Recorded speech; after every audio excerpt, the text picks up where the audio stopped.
नाशिकमध्ये गोदावरी नदीत उतरून मनसेचं आंदोलन, नद्यांमधील प्रदूषणाच्या मुद्द्यावर मनसे आक्रमक। गोदावरी नदीत उतरून मनसेची जोरदार घोषणाबाजी। गोदावरी नदीच्या प्रदूषणाचा मुद्दा गेल्या काही दिवसांपासून ऐरणीवर आहे। प्रदूषणाची पातळी देखील नदीच्या पाण्यात प्रचंड वाढलेली आहे, त्यामुळे हे प्रदूषण लवकरात लवकर थांबवावं अशा मागणीसाठी मनसेचं हे आंदोलन आहे। गोदावरी नदीच्या पात्रात उड्या मारून मनसैनिकांनी आंदोलन केलं। आणखी माहिती घेऊ आपले प्रतिनिधी चंदन पुजाधिकारी यांच्याकडून। चंदन, आपण बघतोय मनसेचे सगळे कार्यकर्ते जे आहेत ते या ठिकाणी गोदावरीमध्ये उड्या घेत आता आंदोलन करतायत। खरं तर नाशिकच्या गोदावरीच्या प्रदूषणाचा मुद्दा हा राज्यातच नव्हे तर संपूर्ण देशभरात गाजतो आहे। मनसे अध्यक्ष राज ठाकरे यांनी गेल्या काही सभांमधून ज्या पद्धतीने या नद्यांचं प्रदूषण होतंय त्या संदर्भात एक कठोर अशी भूमिका घेतली होती। या नद्यांचं प्रदूषण पूर्णपणे गेलं पाहिजे, नद्या प्रदूषण मुक्त झाल्या पाहिजे अशा पद्धतीची भूमिका राज ठाकरे यांनी घेतली होती।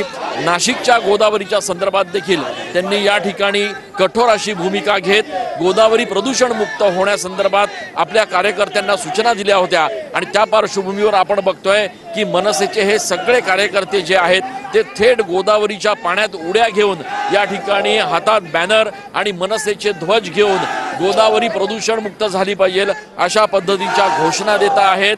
शासनाच्या वतीनं सातत्यानं गोदावरी प्रदूषण मुक्तीसाठी कोट्यवधी रुपयांचे पॅकेज जाहीर केले जातात, मात्र प्रत्यक्षात गोदावरी प्रदूषण मुक्त होत नाही। आगामी सिंहस्थ कुंभमेळ्याच्या पार्श्वभूमीवर देखील शासनाच्या वतीनं प्रशासनाच्या वतीनं कोट्यवधी रुपयांचा निधी गोदावरी स्वच्छतेसाठी राखीव ठेवण्यात आला असला तरी कृती मात्र काही दिसत नाहीये। आणि या सगळ्या पार्श्वभूमीवर राज ठाकरे यांच्या आदेशानंतर मनसे कार्यकर्ते आक्रमक झाल्याचं आपल्याला बघायला मिळतंय। नद्यांना प्रदूषणापासून वाचवावं लागेल, झोपलेल्या भारताला पुन्हा जागा करावं लागेल अशा पद्धतीचे फलक जे आहेत ते या ठिकाणी कार्यकर्ते झळकवताना बघायला मिळत आहेत। हातात पानवेली घेऊन हे कार्यकर्ते जे आहेत ते नदीला ज्या पद्धतीनं पानवेलींचा विळखा पडलाय ते कसं धोकादायक आहे हे देखील या निमित्तानं सांगता आहेत।